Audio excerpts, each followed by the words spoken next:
Continuando, então, para você, aquelas identidades macroeconômicas fundamentais, vamos dar uma olhada lá no nosso quadro de novo. Acompanha comigo.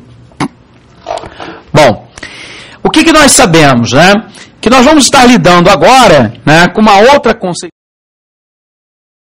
Na realidade, o PIB, ou seja, o Produto Interno Bruto, vamos corrigir aqui. O Produto Interno Bruto, que na realidade se refere à soma de todas as riquezas produzidas internamente, normalmente contabilizadas durante um ano. Então nós estamos falando, né, do PIB, mas aí nós vamos tentar analisar a formação desse PIB a preço de mercado. Portanto, né, PIB-PN seria o Produto Interno Bruto a preço de mercado. Mas eu posso também ter, na realidade, o Produto Interno Bruto a custo dos fatores de produção. Portanto, uma outra identidade macroeconômica, que seria o PIB-CF, ou seja, Produto Interno Bruto a custo dos fatores. E aí eu te recordo que a identidade econômica será a seguinte: PIB a preços de mercado, menos impostos indiretos, mais subsídios. Então, o PIB a preços de mercado será contabilizado pelos impostos indiretos, mais os subsídios recebidos. Mas nós podemos pensar ainda no produto interno líquido. E aí você se recorda que o produto interno líquido a custo dos fatores de produção, PIB-CF, será igual ao produto interno bruto, né, a custo dos fatores, menos a depreciação, né, de máquinas, equipamentos e instalações. E, finalmente, nós podemos ter a hipótese, né, do produto nacional bruto a preço de mercado, Produto Nacional Bruto a preço de mercado, que será igual, né, a Produto Interno Bruto a preço de mercado, menos a remessa de lucro, né, enviada ao exterior, como royalties, por exemplo, pagamento da dívida, né, receitas, etc. e tal.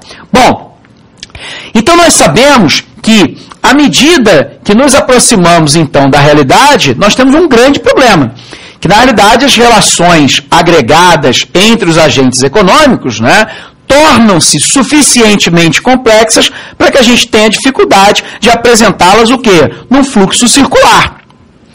Portanto, essas relações, né, podem ser estudadas a partir da contabilidade nacional.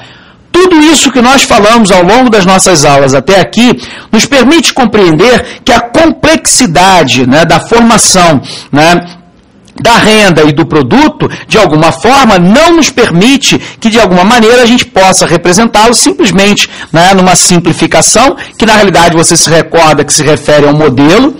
E o modelo, na realidade, ele tem uma grandíssima vantagem, que é a simplificação da realidade.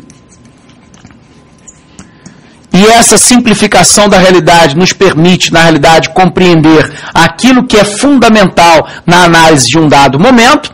Por um outro lado, qual é o risco que eu corro, né? É eu perder, né, a complexidade que muitas vezes está por trás das atividades econômicas. Para perceber, então, essas complexidades de maneira mais correta, a gente vai, então, utilizar a contabilidade nacional. Ok?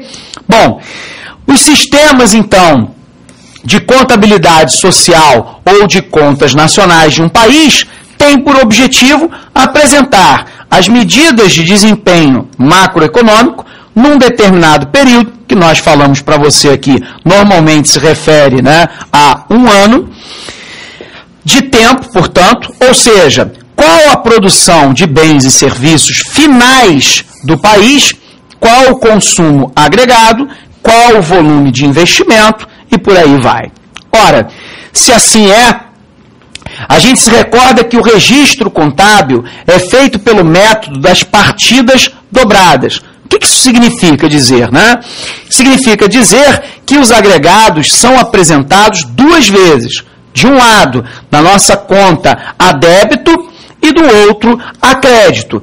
Então nós nos recordamos aí, para você, né, que ao débito ele corresponde a uma despesa ou pagamento. Por um outro lado, ao crédito, é um fundo originário da produção interna do país ou procedente do estrangeiro. É importante você perceber isso aqui, para quem estuda, por exemplo, contabilidade, né, que quando nós analisamos as contas nacionais apresentam, na realidade, uma inversão daquilo que normalmente é percebido, né, dentro da contabilidade de maneira geral, né? Esse é um dado muito interessante, você tem que ter muita atenção para não fazer confusão, né, entre as questões. Bom, nós sabemos, então, que os dois principais sistemas são o Sistema de Contas Nacionais, que foi elaborado lá pelo Richard Stone, né, e adotado pela Organização das Nações Unidas, e nós temos ainda, né, a matriz insumo-produto, que foi criada pelo Leontief, né, também chamada de matriz de relações intersetoriais, ou ainda de matriz de Leontief. Sabendo disso, né, o nosso sistema de contas nacionais conta, na realidade, né, com uma conta de produto interno bruto referente à produção, uma conta referente à renda nacional disponível líquida, ou seja, a apropriação, uma conta de transações correntes com o resto do mundo e a conta de capital, que se refere à acumulação. Bom, sabemos assim que a conta, e nós vamos analisar cada um desses itens, né? A conta do produto interno bruto é o quê? Essa conta, então, vai nos apresentar no lado do débito, né, o pagamento das unidades produtivas aos fatores de produção, incluindo aí, obviamente, os impostos indiretos, como ICMS, ISS, IPI, menos os subsídios. E do lado, né, do crédito, nós sabemos que o que as empresas receberam dos agentes que adquiriram bens e serviços finais. Portanto, quando nós analisamos a conta de produto, né, interno bruto, do lado do débito, o pagamento das unidades produtivas, mais, né, impostos indiretos, menos subsídios. E do lado do crédito, o que as empresas receberam, né, dos agentes econômicos pela aquisição de bens e serviços finais. Bom, se a gente pudesse então jogar isso, né, num quadrozinho, né, eu copiei novamente um quadro de um livro para a gente poder visualizar isso, né?